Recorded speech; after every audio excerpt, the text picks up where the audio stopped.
In today's video, I'm going to teach you how to set picture on Zoho People. We'll walk through this step by step so you can quickly update your profile photo and make your account feel a bit more personal.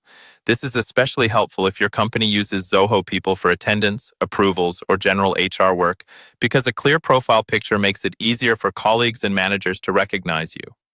First, start on your Zoho People dashboard.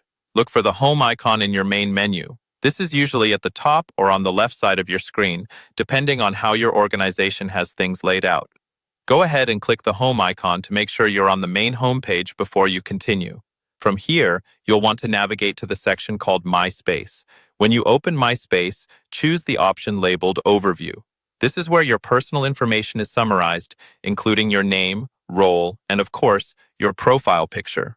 Once you're on the Overview page, move your mouse over your current profile picture or avatar.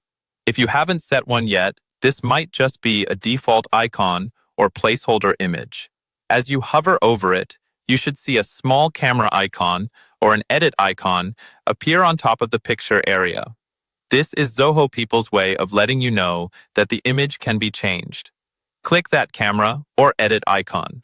A small menu or pop-up window will appear, giving you options such as upload new or change photo. The wording may vary slightly depending on your version, but the idea is the same. You're telling Zoho that you want to upload a new profile image. Next, your computer's file browser will open. Take a moment to choose a clear, professional-looking photo. For best results, use a recent image with good lighting and your face centered. Once you've found the right file, select it and confirm to upload. Zoho. People will usually give you a chance to crop the image. Use the cropping tool to frame your face properly. Try to keep your face centered and make sure it's not cut off at the top or bottom. When you're happy with how it looks, click Done or Upload to save your changes. After a moment, your new profile picture will appear in place of the old one. That's all there is to it. You've successfully set your picture in Zoho People.